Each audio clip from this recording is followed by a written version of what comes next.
ไปได้แล้วบ้านนี้พี่น้องเอ้ยลงไปลกกาแล้วบ้านนี้เอิบ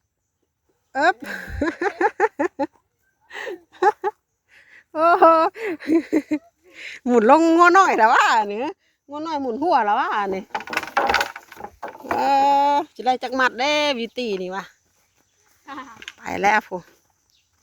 เปิดคลิปเปิดภาพบอกมาอีกบัดนี้กันยังอยู่ทงไฮทงหน้าคือเก่าเด้อเนาะปลาดุกเนาะกับทักทายสบายดีและสวัสดีเด้อเนาะบักครูทุกคนน้องวีก็เตรียมตัวลงไปลกกะบ่ดุสวัสดีบาลุงนะลูกสวัสดีบาลุงเด้อเก่งขนาดเลยพี่น้องเลยลกกะเนี่ยบ่ไหวหักลกไปเรื่อยๆเนาะลูกบ่ไหวกับเขาบ่ยอมถอยเนาะสู้บ่ไหวก็ลกไปเรื่อยๆเดี๋ยวมันก็แล้วเองพี่น้องเลยไอ้ลงมาลกคาบลงมาอีกรอบนี้มาอีกรอบนี้หูขาวแล้วลำก้อนแถวนี้ลำก้อนเลยเขียวงามมาแล้วแถวลำก้อนนี่เนาะวิดดี้เฮ้ยบ่าวดิปลาลุงแน่นี่เจ้าไรยังนะให้ปลาลุงเบิ่งดูบาดีปลาลุงงามๆแน่ใช่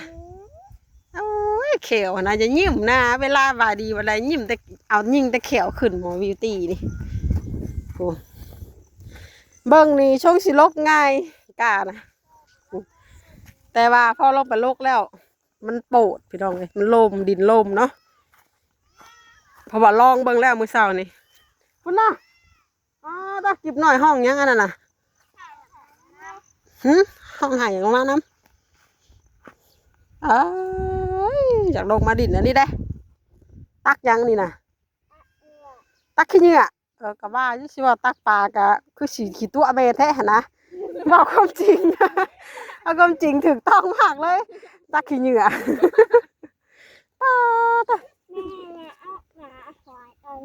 ไปตักก็ได้ใช้ป่าหอยนะถอดตี้กับเกิบนะ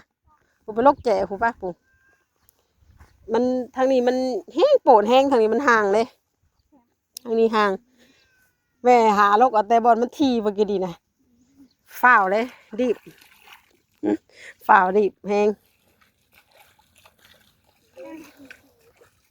เอียงลงไปบ่เอ้าถอดเกิบที่มันลมนะนี่ถอดเกิบอุ้ยเนาะตัวปั่นป่วนแห้งอันนี้ถอดออกที่ละเกิบนะผู้เราผู้ลงมาใส่เลยผู้น้องวิลาวันพี่น้องพูดอะชวนบิวตี้นี่บ่รู้เรื่องอย่างเลยอันนี้โหนดิดมวนอย่างเดียวมามื้อเช้านี่ก็ให้แต่มูอองให้แต่มูอุ้มมื้ออื่นน่ะบ่ต้องมาแล้วมื้ออื่นน่ะเนาะเธอตื่นแต่เช้าเด้อมื้ออื่นเด้อไปหาเฮ็ดได้มื้ออื่นนี่หัวเฮ็ดปวกออกอีกเลยไปหาเมื่อวานนี่บ้าคือไรแต่หลอกเถ่าเพราะว่ามูไปหามาอีกมื้อนี้เพราะว่ากำลังแตกเพราะว่าเนาะเขาคือมาไล่หลอกเท้าว่ะบนมูไปหามามื้อนี้ว่ากำลังแตกมื้ออื่นนี้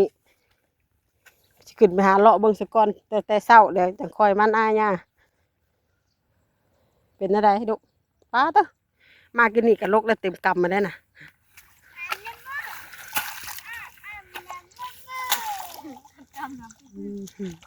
ใหญ่เป็นสาวแล้วพี่น้องเลยน้องวิลาวันนี่เดือน9 กันยายนนี่กับพอดี11 ปีเนาะลูกครบ11 ปีเลยพี่น้องเลยส่วนบิวตี้นี่ครบ5 ปีคนครบ5 ปีเพราะอะไรแต่เต้นให้เบิ่งทำน้องวินี่พ่อได้แล้วพี่น้องเลย1 เข่ากับพ่อได้แน่แล้วเนาะคอยฮัดซอนไปทีละเล็กทีละน้อยเรื่องของกินกับสิประมาณตำมังหุงพอได้อยู่ตำหุ้งกับขวดไข่เนาะเรื่องกินเข่านี่ก็พอ1ได้อยู่แล้วก็นี่แหละซอยโลกา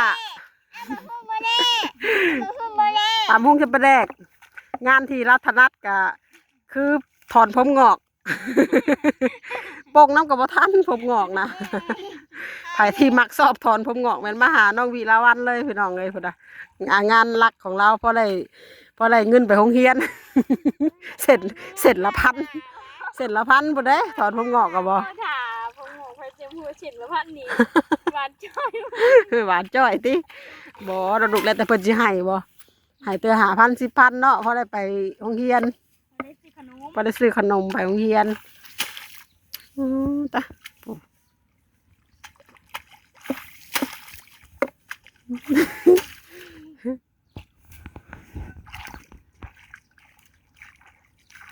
เพื่อคำนี่ก็ได้ฮอด20หุ่นไปจักนี่วิเพื่อคำนี่ฮอด20หุ่นจังฮอดอันนี้เนาะ เดี๋ยวจะไปดำหน้าแป๊บเดียวก็ยังอ่อนชิมหามัดเลย แม่ไปพร้อมหันตัวได้ตั้ง15 มัดเนาะทั้งผ้าก็เนาะขึ้นเบิดมือวะไปวะมาอยู่พี่น้องเอ้ยบาซี แต่ดิ้นน่ะเดียวแต่ เนาะตกน้อยเดียวบ่ถึงก็ว่าตกซ้ำนะฮอดบ่เปียกซ้ำแบบ กระโตก็ฮอดดูเปีย กระโตก็บ่ได้รู้สึกแบบซุ่มเย็นจังเลยหักแต่ว่าก็ยาวันเนาะพอได้ขึ้นแบบซี่แหละมามื้อเช้านี่ก็ทางเปื้อน ให้มันแดด เนาะ ชาวบ้านตกนี่ก็แม่ก็ยังคิดอุกอยู่เลยเนี่ยว่าสิเอาอันรถนี่ข้ามฝั่งได้หรือบ่แต่นี่เฮาก็จอดไว้ครึ่งหนึงแล้วก็ย่างมาอีกครึ่งหนึง เพราะว่ามันมืนแห้งอ่ะทางน่ะ ทางมันมืนมันดินอันหลากอันดินหลากดำดินลื่นนะน้องบิวตี้กอดแอลแม่ดังกอดเลยสาวนี่วะยันตกบ่หรือว่ายันล่มบ่โอ้ตัวมาคือมานั่งเทิงอยู่มะไอ้แม่สิไปทอบก้าแล้วนะมะมื้อนี้เฮาก็บ่ได้เอาขากล้องมาพี่น้องเลยบ่ได้อันนั้นซ้ำเนาะบ่ได้ลกก้าให้ป้าลุงเบิ่งซ้ำมื้ออื่นอย่าให้ลืมเด้อมื้ออื่นเด้ออ่ะโดยขากล้องกะแบกขากล้องกะน้องนึงได้บ่ นักเลยวะ เอาตัวเพื่อนเฮากับมีได้ตัวน้อย น้อยบ่นั่นน่ะ ตัว แม่เอามาเบิดแล้ว อันนั้นได้น้องบิวตี้เฮ็ดฮักมื้อนั้นน่ะ บ่ตัวช้ำนี้ได้ มาแต่ไส เอ้าเขาเห็นตกอยู่ทาง มันแม่นบ่ เฮายืดเบิ่งเนี่ยมันใช่ได้อยู่ได้ อ๋อเอามาซะเอากระเจเฮือนย่าเมื่อเด้อ มืออันไปเอามือใดก็บ่ฮู้เลย มาบรรยากาศมาแล้วบัดนี้บิวตี้มานี่ดูดีใจพ่อน้องบิวตี้มาเลยไอ้น้องกิ๊บน้อยอยากลงมาน้ำหมู่หุ่นแม่ยายอุ้มลงมาทางผู้อย่าอุ้มลงมาแล้วอ่ะลุยก่อนบัดนี้ เดี๋ยวบาชิลงลำหน้าแดงอีกเดี๋ยวก้ากันยังบ่ทันได้น่ะเดี๋ยวสิหาดึงก้าก่อนบัดนี้พี่น้องเอ้ยบิวตี้มาจับโทรศัพท์ให้แม่นี่ไหม ไปจับโทรศัพท์ให้แม่จับกล้อง จับเป็นบ่นี่โอ้ยเนาะโอ้ยเนาะเห็ดคือเป็นนะโอ้ยเนาะอันนี้คือบ่ได้เป็นได้นี่นะ ไปให้เงินไว้แล้ บ่โอเคบ่เสื้อกับบ่เสื้อใส่บ่ได้น้องบิวตี้นี่เดี๋ยวหาลกก้าก่อนพี่น้องเอ้ยบัดเดี๋ยวสิคอยทายให้เบิ่งอีกเทื่อนึงพี่นะบ่ได้เฮ็ดหยังแล้วเนาะนั่งตัวเชอะหยังอะนะเชอะหยังว้ายเบ้าบ่ม่วนแท้อันนี้บ่ต้องแพงเด้อบ่ต้องซื้อขนมมากินเลยเบ้าก็บ่งามนี่โอ้บ่แพงเด้อบัดนี้เด้อบ่ให้ไผแพงหรอกพ่อเวียงก็บ่ให้แพงดอกขอโทษแม่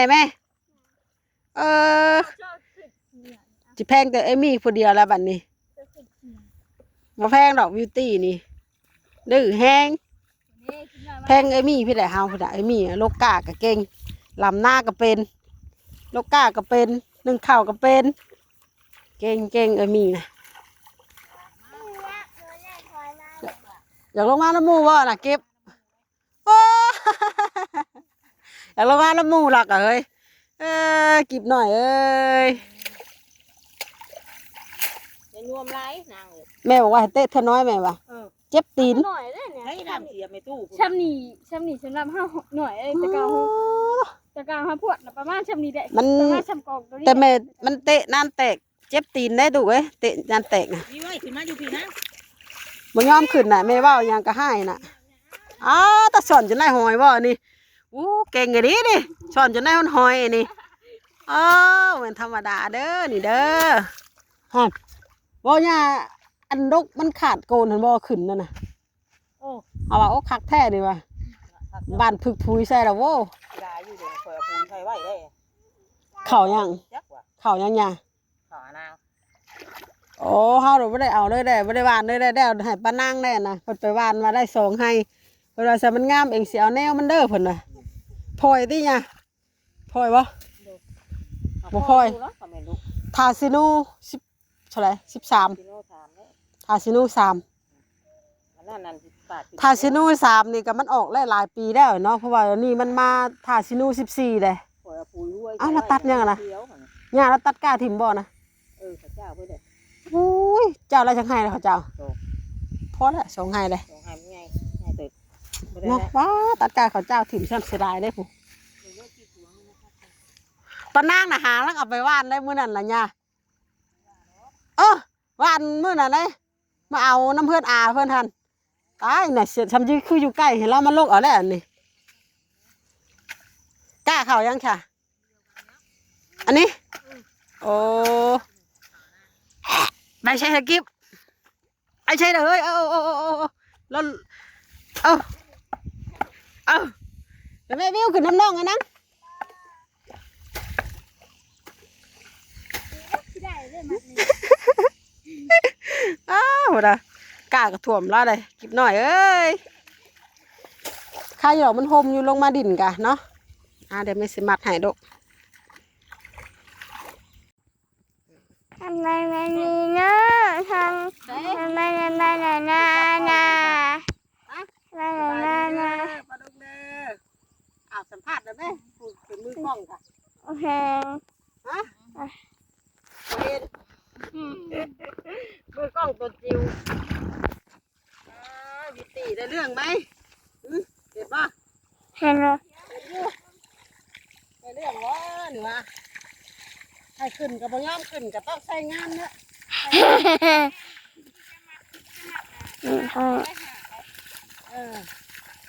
นี่มันนี่สวัสดีปลาลุงเบิ่งค่ะนี่จับทางนี้ละเยี่ยมเลย ลูกให้พองานให้แล้วก่อนเดี๋ยวก่อนจังจะนอน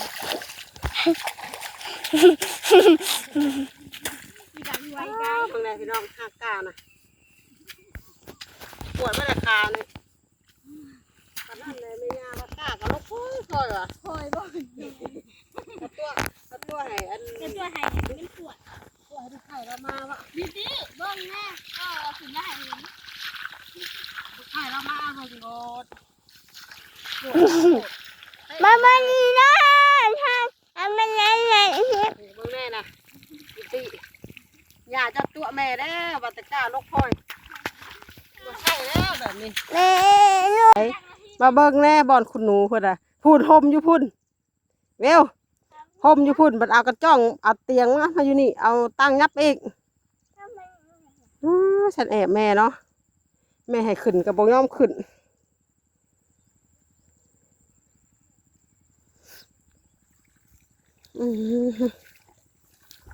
ป้าปึเพิ่นก็ลงมาแล้วก็มาซอยคือกันพี่น้องแล้วมาซอยแม่เราน่ะออกครอบครัวเราเลยเราเป็นครอบครัวเลยเราบ่ได้เฮ็ดหน้าปีนี้บ่ได้เฮ็ดหน้าก็ได้เฮ็ดคือเก่าเนาะพ่อแม่เห็นพ่อแม่เฮ็ดผัดได้มาซอยพ่อแม่คือเก่า เพราะว่าทางพ่อแม่ก็บ่มีไผเนาะมีน้องชายผู้เดียวพาพ่อแม่เฮ็ดหน้าก็บ่เฮ็ดหน้าผัดได้เฮ็ดคือเก่า สุดยอดเนาะหักกะแต่ว่าน้องวีก็เฮ็ดหน้าบ้านลายกว่าดำว่าสิได้อยู่ละล่ะก็บ่ได้อยู่พี่น้องเลยถ้าว่ายังทางอัญญาทางพี่น้องตัวเองยังบ่แล้วก็ได้ไปหาซอยคือเก่าอีกเนาะพี่น้องซอยกันสิแหละเฮ็ดแนวใดแล้วเพิ่นอยู่ล่าบ่เป็นไปหันไปนี่อยู่แต่ได้จักมัดแล้วลูกได้หามัดบ่แม่มันกินนี่ได้นี่ก็ได้แล้วมัดหนึงนี่ก็เนาะจักได้จัก10เดี๋ยวนี้ฮะพอได้จักงานน่ะฮะเดี๋ยวน้องวิวตี้บัดแม่ลงหลำหน้าหลำเจ้าขึ้นเทิงก็ดูเด้อน้องวิวเด้ออีช้างมันกลับเป็นตายโหดดีได้พี่น้องเลยหักกะกับป้าแต่เก่าหน้าหญ้าคือไม่ได้แบบนี้เนาะวิเนาะแต่เก่ากล้าแล้วลกโพดเลยแต่เก่าเลยอันนี้ตากล้ากับล่มไม่ดีตากล้ากัน นั่นแหละเขาบอกอยู่แม่ทางนี้มันโครมใช่ป่ะชาวนี้ มึงน่ะกล้านี่ก็เบิ้งเลยพี่น้องเป็นตายแบบมันก็เป็นแบบลกง่ายอยู่เลยเบิ้งสภาพน่ะที่แต่บันมาลกเบิ่ง แต่ว่ามาลกเบิ้งมันบ่ได้คือคิด ถ้าไปรับจ้างเขาก็เปิดอาลาดเมื่อเราได้แบบนี้ ไว้ว่าซั่นแหละนอนน่ะ เขาบอกล่ะคือสี กล้า เลยมาก กล้ากับบ่ที่บ่ห้างคักอยู่พอดีอยู่ฟรีลำบ่เปลืองอยู่ครับเตะเธอหน่อยเอาลูกล่ะบวชบ่ได้แข่งนะเจ็บบ่ได้ซะหน่อยก็เล็บครบได้นี่แต่แม่ก็เจ็บเบิดเล็บนี่ ยังอยู่ยังมาเก็บ มีหยังอีกบัดนี้อยากจับกล้องให้แม่เอาซะเอาลูกสาวหล่าข่อยงามมาดิมีแต่ขี้ตมหน้าเบิ่งหน้าแล้วมึงไง บ่ได้บ่ขัดจ่อเขาไม่ไหน เพิ่นนั่งอยู่ซื่อก็ว่าเมื่อยเลย ไม่ไหนน้ำไม้น้ำนี่นะ จะลงไปแล้วมี่บอมันทนแดดได้ลูก มา น่ะแม่เอาจ่องมาก้างให้ย่างดีนี่ มามันไม่ยอมนะคะขอได้ดิตอนนี้กำลังตัดหางก้าผู้ทางป้าเพิ่นตัดหางก้าสิเอาก้าไปลำพี่น้องไอ้บ้านนี้น้องวิยกก้าท่าผู้เดียวบ้าน กำลังสิได้ชิปมัด ไป10 มัดโอ้เก่งใช่ปะเก่งแน่เนาะแน่ใครกลัวอยู่ล่าอยู่ได้ดิลกได้มือ10 มัด20 มัดลกเก่งขึ้นแต่ละมือมือนี้ได้10มืออื่นได้20มืออื่นได้30ได้วะ มื้อนี้เอ้าถ่ามื้อนี้ถ่าตอนนี้นะถ่าชาแม่ขึ้นมากชาแม่มากแต่ดำมากทำไม่ได้ฮอดชามาแต่เป็นชาที่มารวม ป้าเถอะหลายเด้อเบ็ดติป้าเราก็ตัดถาเรียบร้อยเลยไปลำหน้าอยู่ไกลพี่น้องโอ้อยู่ในหู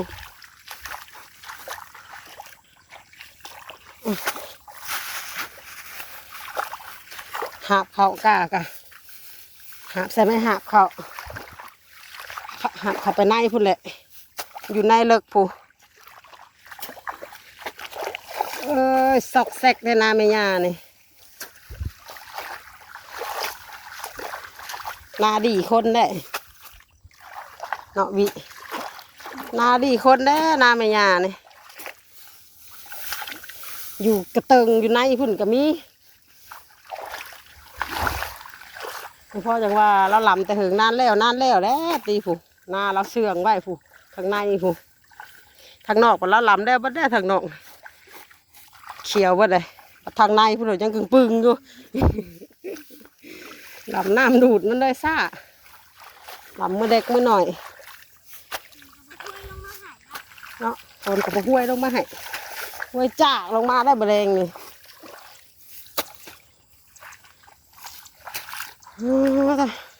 เอาขนาดเลยเอาฝนดีจ้ากะเดเนาะ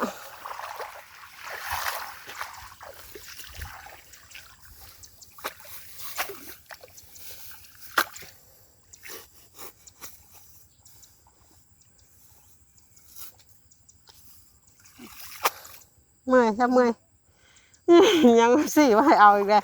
โอ้ยยางตะกร้านี่ก็ล่มไม่ดีตะกร้ารับดีนี่เราใส่ปุ๋ยปั๊บดินมาวะใส่ปุ๋ยปั๊บดินแน่นี่ลมซ้ำ